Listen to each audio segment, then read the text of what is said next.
Halo, ketemu lagi dengan gua Mike. Dan gua Peter. Hari ini kita ngobrol yang gak penting aja. Kita ngobrol mengenai attitude di jalan raya. Boleh. Jadi kita untuk bisa menyetir kendaraan bermotor itu kita harus punya yang namanya SIM, surat izin mengemudi. Mungkin Peter bisa kasih pandangan ya, namanya surat izin ya. Berarti harus minta izin dulu minta izinnya ke siapa tuh, Ben? ke polisi. Ke yang berwajib kan? Ke yang Di berwajib. Dan jadi kita ingin bisa menggunakan kendaraan di jalan itu harus meminta izin dan diberikan surat izinnya. Untuk dapat surat izin itu kita harus ujian, harus dites ya, harus dites bahwa kemampuan membawa kendaraan kita itu dapat dipertanggungjawabkan. Nah, apa sih yang terjadi kalau seseorang tidak punya SIM dan menyetir? Contohnya mungkin sekarang banyak ya anak sekolah, anak SD yang membawa motor. Betul. Dan orang tuanya bangga, anak saya pinter Ya, loh, sudah itu bisa dia. bawa motor. Apa komentarnya, Ben? Itu bukan cuma anak yang tidak bertanggung jawab, tapi yang lebih tidak bertanggung jawab itu udah jelas itu orang tua yang memperbolehkan anaknya. Ya mungkin sudah bisa ya, mungkin, tapi secara emosi kejiwaan dia belum bisa terkontrol dan mungkin anak kecil itu pengennya ngebut. Selain itu juga mungkin dalam tanggung jawabnya tidak bisa dipaksakan. Karena seorang anak misalnya mengalami kecelakaan, menabrak orang dan akhirnya disuruh tanggung jawab karena masih di bawah umur, sulit. Makanya itu SIM itu dikhususkan untuk yang sudah cukup umur sehingga dianggap bahwa si pribadi tersebut sudah siap bertanggung jawab. Oke, mungkin Peter ada komentar lain untuk orang tuanya yang membiarkan anaknya mengendarai kendaraan bermotor di bawah umur.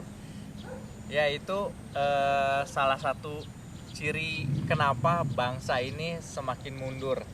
Itu karena pendidikan orang tuanya yang semakin menurun juga, karena orang tuanya juga belum mempunyai cukup pendidikan untuk mendidik anak. Jadi bisanya cuma buat anak aja, tapi untuk mendidik para orang tua belum ada kapasitas untuk itu.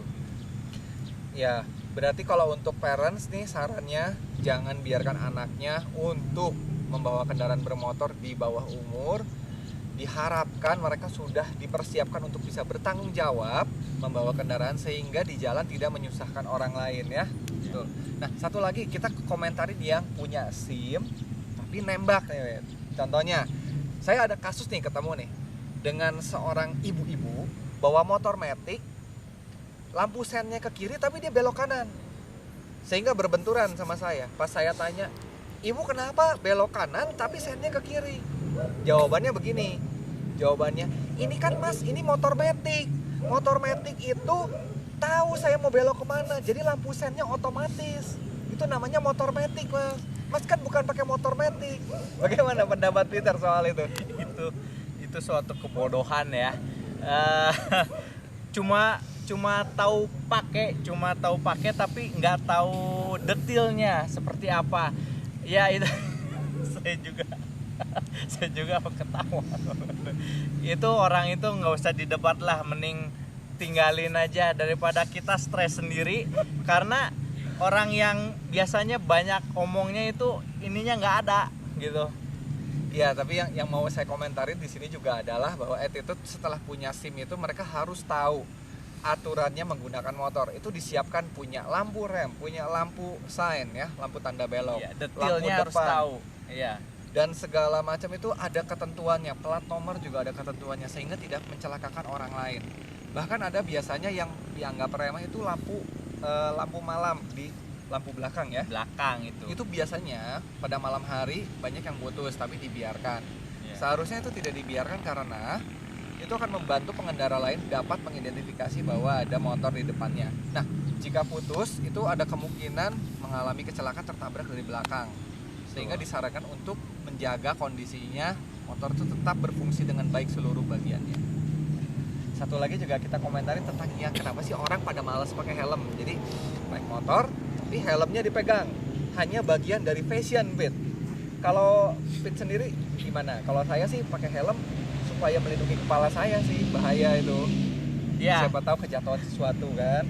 Itu kesadaran. Kalau saya sih merasa perlu. Karena apa? Karena ini untuk melindungi otak ya. Ya kalau beda ya kalau merasa Tidak ada yang perlu dilindungi. tidak perlu ada yang dilindungi. Iya, tidak perlu pakai helm. Iya. Ya.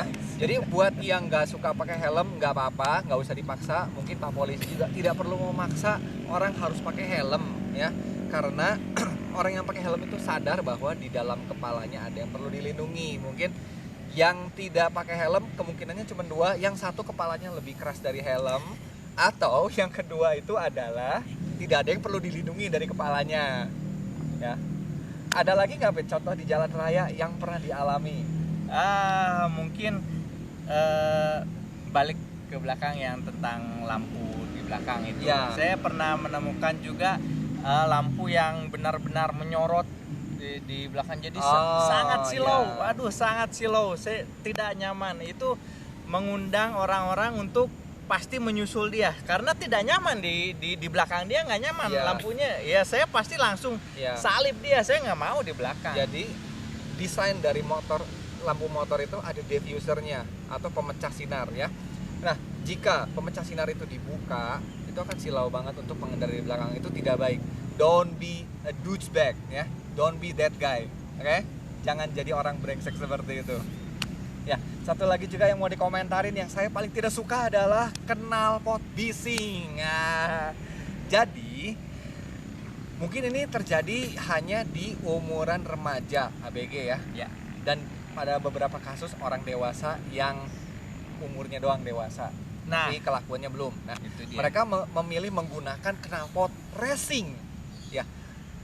Bahkan kalau ditanya sama mereka juga bagaimana menulis racing, mungkin mereka akan salah. Mungkin ya. Ya, Jadi mereka menganggap ya Pit ya, kalau pakai knalpot racing itu lebih kencang motornya dan gaul. Betul nggak lebih kencang? dan enggak juga sih. Betul Pit. Oh, betul apanya? Suaranya yang lebih kencang.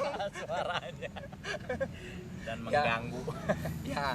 Nah, jadi kalau menurut Pit bagaimana tuh orang yang pakai knalpot berisik, knalpot racing gitu loh? Itu kalau menurut psikologi itu dia itu tidak dewasa ya, masih childish, masih mencari jati diri, Bro.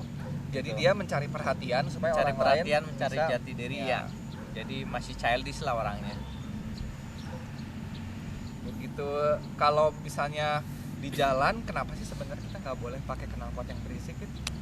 Karena itu polusi juga, Bro. Polusi suara ya, Polusi berarti itu suara. moral ya. Kita mungkin Moral. senang dengan suara itu, tapi belum tentu semua orang suka dengan suara itu, dan jalan itu bukan milik kita. Kita tuh seperti yang dibilang tadi, kita meminta izin untuk dapat menggunakan jalan tersebut untuk mencapai tujuan. Tetapi sudah diizinkan bukan berarti kita bisa berlaku seenaknya. Memang kita membayar pajak, tapi semua orang juga membayar pajak. Ya. Mungkin fenomena yang terjadi ini adalah karena satu hal, yaitu dimana kita semua salah mindset. Nah, untuk membetulkan mindset kita punya video-video yang lainnya, tetap ikutin aja ya. See you.